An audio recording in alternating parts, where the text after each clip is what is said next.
الاكتناز حتة دين كلمة تودينا ورا الشمس. ليه بقى؟ لأن ده شعور بيجيلي لما أبدأ أكتنز علشان خايف.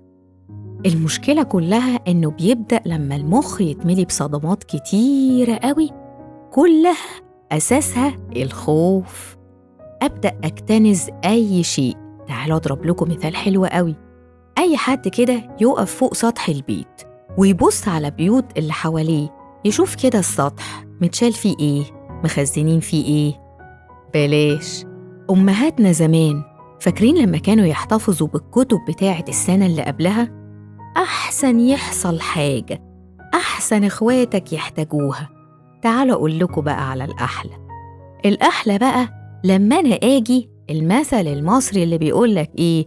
وجع البطن ولا كب الطبيخ. يعني الأمهات تفضل تاكل تاكل تاكل عشان الأكل ما يترميش. طب وهو الأكل ليه يترمي؟ أقدر أحطه بمنتهى الشياكة في علبة لحد تاني غيري يقدر ياكله. إنما إحنا تعودنا على الاكتناز من كتر الخوف. الجميل بقى إن جسمنا مراية لشعورنا، فبالتالي هيحتفظ بالطاقة اللي هي الدهون. علشان إيه؟ أحسن المستقبل يبقى وحش زي ما الماضي كان وحش. فالحقي يا ريهام يلا خزني دهون.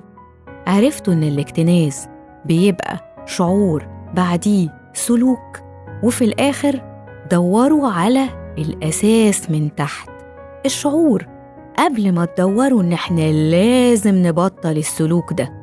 الأول نتزن في الشعور أوتوماتيك، ومباشرة كده هيتزن معانا السلوك.